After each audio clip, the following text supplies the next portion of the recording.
नमस्कार, मैं हूं प्रदीप सेक्रियाल। इस वक्त आप जो यहां पर जन सैलाब देख रहे हैं, मैं मौजूद हूं नगर पिथौरागढ़ के कलेक्ट्रेट स्थित रामला ग्राउंड में और यहां पर जनपद पिथौरागढ़ की जनता यहां पर आई हुई है। यहां पर महिलाएं, पुरुष, बच्चियां और युवा सब आए हैं, इसलिए क्योंकि जनपद पिथौरागढ़ की जो बेटी थी नन्ही परी, उसके कातिल को हाई कोर्ट से फांसी की सजा दी गई थी। लेकिन इस बीच खबर आई कि सुप्रीम कोर्ट से उस कातिल, उस अपराधी, उस आरोपी अख्तर अली को बरी कर दिया गया है और जिसके बाद से ये आक्रोश आप देख रहे हैं और परिजन बेहद आहत हैं, परिजन परेशान हैं, लोगों में जबरदस्त गुस्सा है। एक बड़े जन आंदोलन की तैयारी है। आज पीड़िता के परिजनों ने कहा है कि अगर 3 दिन के अंदर रिव्यू पिटीशन नहीं हुआ तो फिर उन्होंने कहा है कि वो आत्मदाह करने के लिए भी तैयार होंगे और जनाक्रोश जबरदस्त यहाँ पर आपको देखने को मिल रहा है और निश्चित तौर पर ये कह सकते हैं कि अब पिथौरागढ़ में एक बड़े जन आंदोलन की तैयारी हो रही है। हमें कहना है सरकार से, अरे सरकार के नॉमिनी को सर्वोच्च न्यायालय में सरकारी वकील रखा तो उत्तराखंड के वकील कहाँ गए थे? सरकारी वकील वहाँ लड़ने के लिए, पेशी में तैयार होने के लिए, क्यों राजस्थान के सरकारी वकील को रखा? अगर 3 दिन के अंदर इस सरकार ने रिव्यू नहीं किया तो सबसे पहले आत्मदाह करने वाला इसी मंच में कंडीशन होगा। यहाँ पर जो लोग आए हुए हैं, क्या कुछ लोगों का कहना है, आइए आपको सुनाते हैं। बहुत दुख हो रहा है। हम तो इंतजार कर रहे थे, आज तो न्याय मिलेगा करके, अब पर नहीं मिला तो हम क्या कर सकते हैं, हमने आंदोलन करना पड़ेगा। बिल्कुल सर, हम बहुत ज़्यादा शर्मिंदा हैं कि अभी तक हमारी बेटी नन्ही परी को अभी तक न्याय नहीं मिला है और हम चाहते हैं, दिल से चाहते हैं कि न्याय मिले। उनके माता पिता के साथ हम बिल्कुल खड़े हैं और जब तक न्याय नहीं मिलेगा हम ऐसे ही सब बड़ी दुख की बात है। ये पत्रकार के माध्यम से हमको पता चला कि माँ बाप तब को इन्वॉल्व नहीं किया था जब सुप्रीम कोर्ट ने केस दिया था।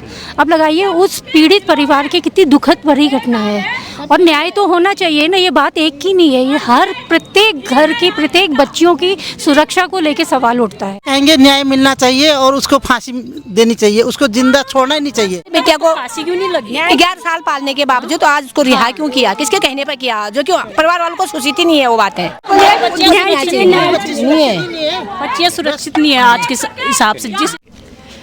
बस इतना कहेंगे, इतना बड़ा भारत देश है जहाँ बेटियों को पूजा जाता है, आज उनके साथ ऐसा अनुचित हो रहा है।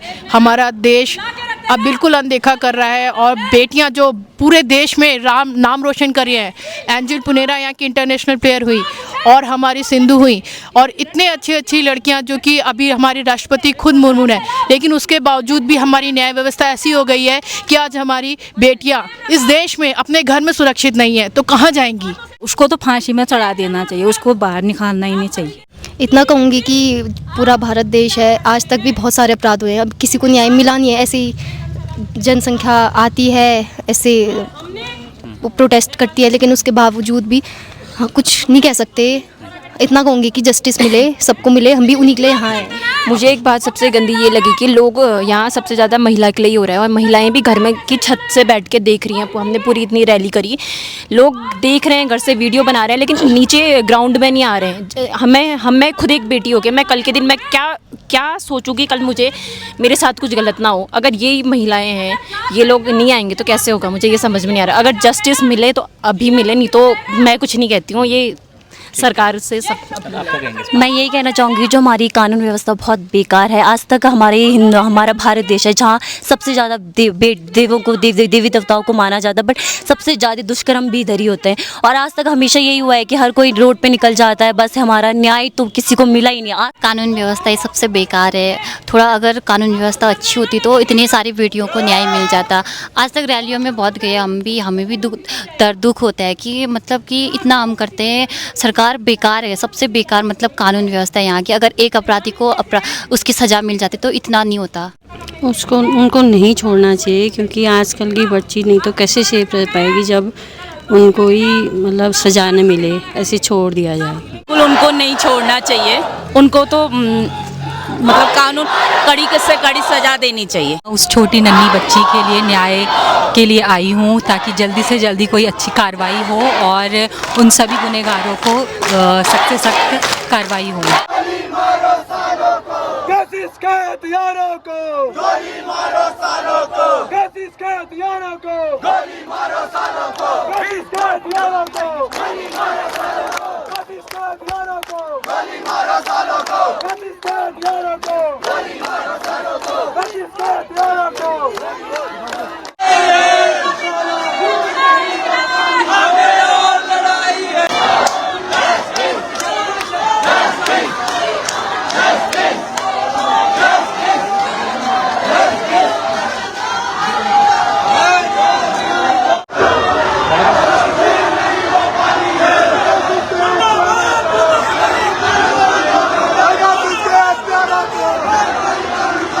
खबरों में बने रहने के लिए न्यूज़ PTS TV को सब्सक्राइब करें और बेल आइकन दबाएं और साथ ही फेसबुक पर न्यूज़ PTS TV पेज को लाइक या फॉलो करें।